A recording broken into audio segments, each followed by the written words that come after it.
going forward. Bulk Infrastructure is a small company. It's owned by the people working there, largely by myself and a couple of external investors. But we started 10 years ago, and we were focusing on industrial real estate and also infrastructure. And this is why we have challenged ourselves to go into the data center industry. Our business is based on making things sustainable. We believe that sustainability is not a trend, but it's a global race, and it's a race we can't afford to lose. And like a racing team, we need to challenge each other, all of us, to make a better lap. And I think there are some very simple steps in order to make a big difference. So our vision is we're racing to bring a sustainable infrastructure to a global audience. So our business started 10 years ago. We saw an opportunity to create a difference in the Norwegian logistic market. And we wanted to bring the logistics out from the cities. We have succeeded to do that by building almost 300,000 square meters of warehouses and logistic buildings outside of Oslo Center. Now we're trying to create electrical distribution within cities. We're trying to create a train as a means of transportation in Norway in a better state, so that we can get the goods now out of the city and onto the trains and onto sustainable sources for transportation. So this is our logistic part. But because we were working on that, we also saw a few years ago that we actually knew more than we knew at the time that we knew about digital logistics. Because logistics, just like Amazon, is the same as Amazon Web Services, is also on the digital surface. So for us, creating logistic approach on construction and infrastructure, it's purely the same business. As has been mentioned here before, the cool climate has attracted a lot of players into the Nordics. And we are located, our business is located in Oslo and in the Kristiansand region down south, which I'll come back to in a few minutes. The attractive part about the climate in the Kristiansand region, it's very sheltered from the very rough winds that we get on the west coast of Norway. And that's also the closest area that we have to the rest of Europe. But the temperature, it's an average 4 degrees temperature in this region, which means that we don't get the very highs and we don't get the very lows. It's a very stable temperature. So that means that we don't have to invest in technology in order to create or compensate for the very large range of temperatures. So it's a coastal climate, which is very stable. One of the benefits, it rains a lot. And the raining season is very long, so it's an attractive place to be. And if we look at Norway, Norway has 98% of renewable energy through our hydroelectric sources. And people are coming now to the Nordics, not particularly realizing that, except for Iceland, I must say, because Iceland is actually 100% renewable. So if you don't go to Norway, go to Iceland. But what is the Nordic power system? People talk about one market. Yes, it's called the Nasdaq. It's a power market. But this market actually consists of a lot of bottlenecks. And this is where Norway is different than most of these other areas and countries. We see, this was, you can follow this live on Statnet's pages. That's the national grid in Norway. And this was taken yesterday. And this shows you how the prices of power differentiates between the different regions within the Nordic grid. And this is very simply because the grid transportation between the different production areas within this market is not strong enough. It's not, you cannot get all the surplus in this region, southern part of Norway, transported to all these other areas. It's not physical there. So what we see is that in Europe, 80% of the stored power is in Norway. Within Norway, 80% of that is stored in the southern part of Norway. That's where we create a huge surplus of electricity, hydroelectric electricity. And unfortunately, for the power producers here, the industry has moved out. There is not enough users for that power. So we are having a huge surplus of power. But now, for instance, there is a link here between in the Oslo fjord that has some trouble. It's been a 6 months repair time, and now you see that when everybody starts their business in 8 o'clock in the morning, we are not able to transfer that power over to this side and creating a stable market. So what happens? The price is devastated on this side. So either you are on the right side of that grid or you're on the wrong side. You have to be on the production side. And this, we just looked at the last year. This is the cheapest spot price of power in Europe. And there is a surplus in this region that creates a price difference in these different markets. When we started looking at an international site like this, we wanted to target these markets, the big international markets, where we think that we can make the biggest change happen. Like has been mentioned here earlier, now the Norwegian government is taking also the data center industry seriously. So they have agreed to reduce or actually take away most of the tax so that there is no energy tax for data centers above 0.5 megawatts. And that makes Norway the cheapest in the market for power.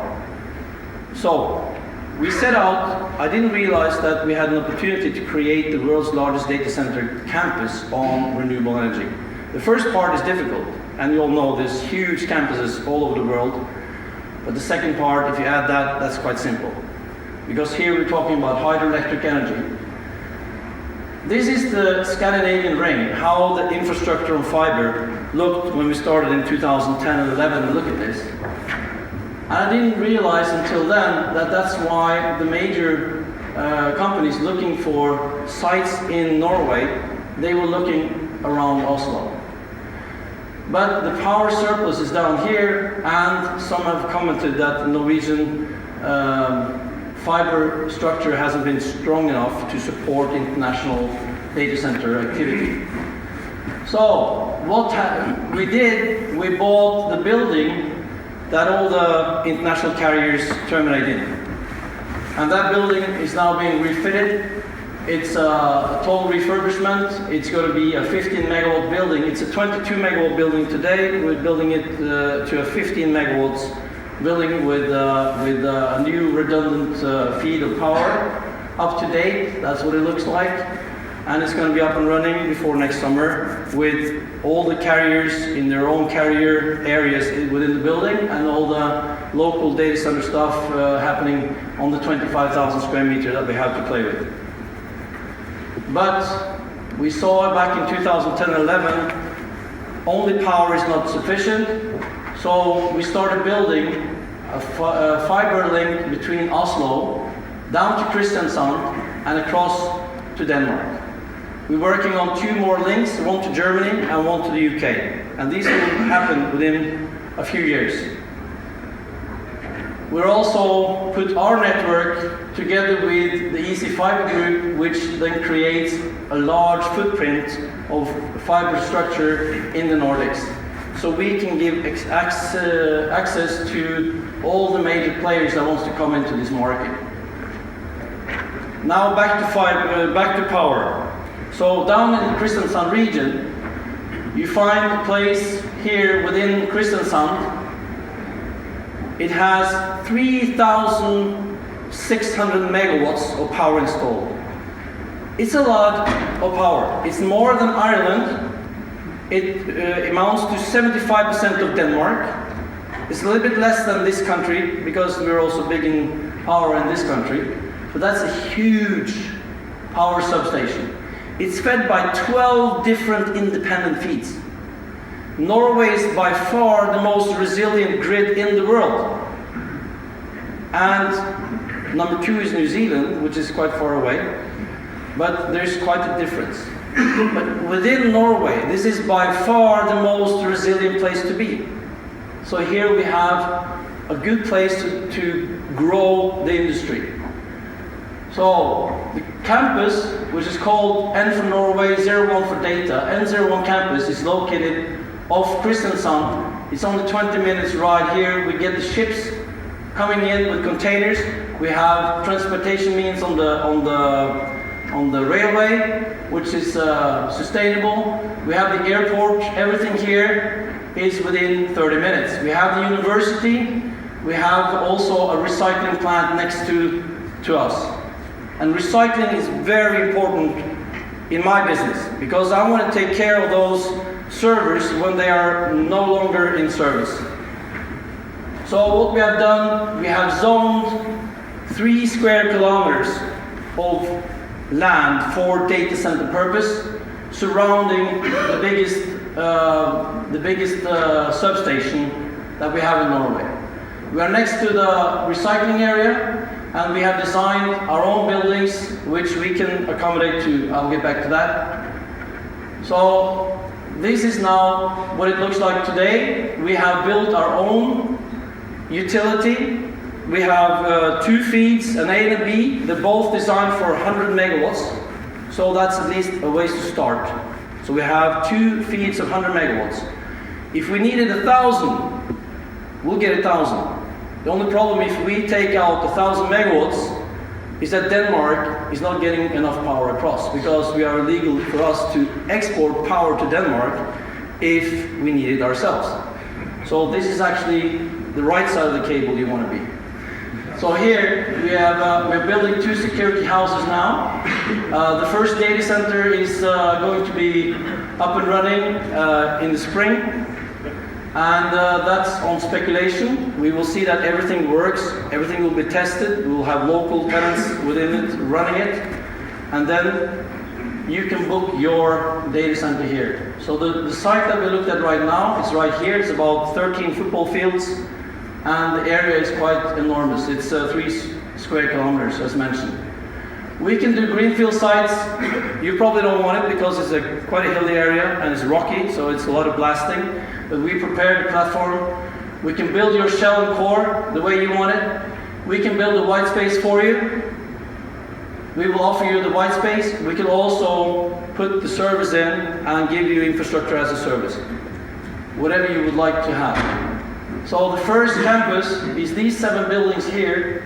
And this is the first one we are putting up. You will see these big tanks here. They are for collecting rainwater, so we can use rainwater with adiabatic cooling in the summertime and also get the cost of running it down to a minimum. So the design is also, I think it's the second one in Europe to be in accordance with European data center standard EN 5600. And this is when it comes to building construction, power distribution, environmental control, telecommunication, cabling, infrastructure, security systems, management and operational information.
So just to finish off, if people are discussing in the Nordics that the power should be 4 or 6 euro cent per kilowatt hour, you come to us.